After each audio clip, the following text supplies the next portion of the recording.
Hello दोस्तों, मंगल लक्ष्मी के आज के एपिसोड में आपने देखा कि नील अपने दोस्तों से फ़ोन पर बात करता है और शिकायत करता है कि दिल्ली एक बड़ा शहर होने के बावजूद यहाँ करने के लिए कुछ भी दिलचस्प नहीं है। उसका दोस्त उसे मंसूरी वापस जाने के लिए कहता है ताकि वे अपनी साइकिल यात्रा फिर से शुरू कर सके, लेकिन नील मना कर देता है और कहता है कि वह इतना मूर्ख नहीं है कि इतनी शानदार ज़िंदगी छोड़ देगा। अचानक उसे खाने की याद आती है और वह रसोई की ओर जाता है। सौम्या नील द्वारा ज़मीन पर बिखरी गंदगी देखती है और वह जानबूझकर नील के जूते पर पैर रख देती है और फिसल जाती है और आदित्य का नाम चिल्लाती है। आदित्य, कुसुम और मंगल उसकी मदद के लिए दौड़ पड़ते हैं। सोमा के हाथ पर चोट देखकर आदित्य उसे तुरंत अस्पताल ले जाता है। जैसे ही उसे ले जाया जाता है, सौम्या मन ही मन सोचती है, मंगल को चोट पहुंचाने के लिए मैं ये दर्द सह सकती हूँ।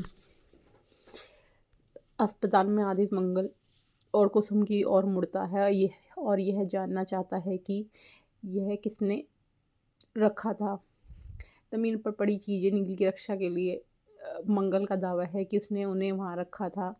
आदित्य उस पर सोमा को जानबूझकर खतरे में डालने का आरोप लगाता है। वह उसे कड़ी चेतावनी देता है कि अगर उसकी बच्चे को कुछ हुआ तो वह उसे नहीं छोड़ेगा। मंगल बार बार जोर देकर कहती है कि यह अनजाने में हुई गलती थी, लेकिन आदित्य सुनने का तैयार नहीं होता। नील को बहुत बुरा लगता है। कुसुम भी मंगल को उसकी लापरवाही के लिए डांटती है। आदित्य मंगल को स्वार्थी कहती है और कहती है कि अगर उसके बच्चे को कुछ हो गया तो वह उसकी तरफ कभी नहीं देखेगा।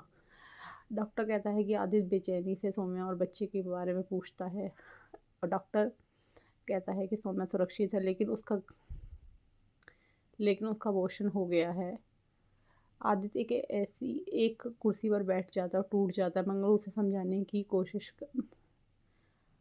मिसकैरेज हो गया, लेकिन उसका मिसकैरेज हो गया। आदित्य एक कुर्सी पर बैठ जाता है, टूट जाता है। मंगल उसे समझाने की कोशिश करती है, लेकिन वह भड़क उठता है और कहता है कि मेरा बच्चा छीन कर तुम खुश तो हो ही रही होगी ना। मंगल चौंक जाती है। आदित्य सौम्या के कमरे में दाखिल होता है। मंगल उसे पीछे जाने की कोशिश करती है, लेकिन कुसुम से रोक देती है और कहती है कि इतनी बड़ी गलती के बाद उसे सौम्या का सामना नहीं करना चाहिए। कुछ सवाल करती है कि मंगल इतना बदल क्यों गई है और उस पर सौम्या के बच्चे को मारने का आरोप लगाती है। कुछ ही देर बाद एक नर्स कुसुम, मंगल और नील के पास आकर उन्हें समझाती है कि सौम्या का नहीं बल्कि किसी और महिला का मिसगैरेज हो गया है। वे सब राहत महसूस करते हैं। कमरे के अंदर सौम्या रोते हुए आदित्य से कहती है कि वह उनके बच्चे के बिना नहीं रह सकती। आदित्य उसे और उसके बच्चे की रक्षा करने का वादा करता है। वे गले मिलती है। मंगल कांच की खिड़की से देख देख रही होती है। कुसुम अंदर आती है और भगवान का शुक्रिया करती है कि सौम्या और उसका बच्चा सेफ है। वह प्रसव तक सौम्या की देखभाल करने का वादा करती है। वह प्रेगनेंसी तक सौम्या की सेहत का ध्यान रखने का वादा करती है। सौम्या सहमत होने का नाटक करती है, लेकिन मन ही मन सोचती है कि मेरी प्रार्थनाओं की वजह से ही हम सुरक्षित हैं।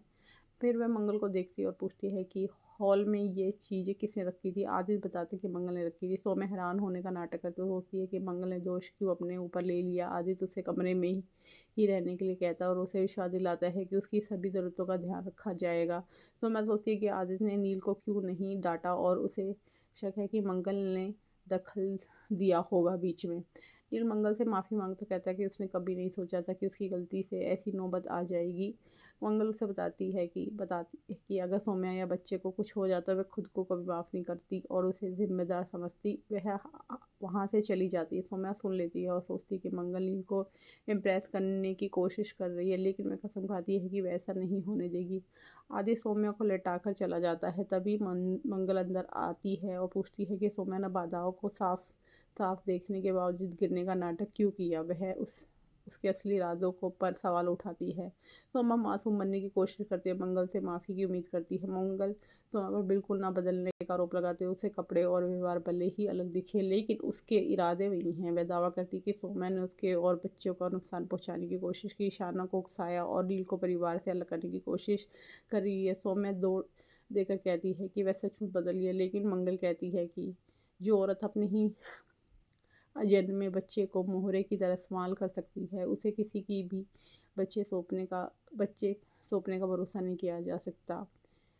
वह सौम्या को चेतावनी देती है और वहाँ से चली जाती है। सौम्या उसे जाते हुए देखती है और उदास होकर सोचती है कि इस बार मैं मंगल के बच्चों को उससे दूर ले जाऊंगी।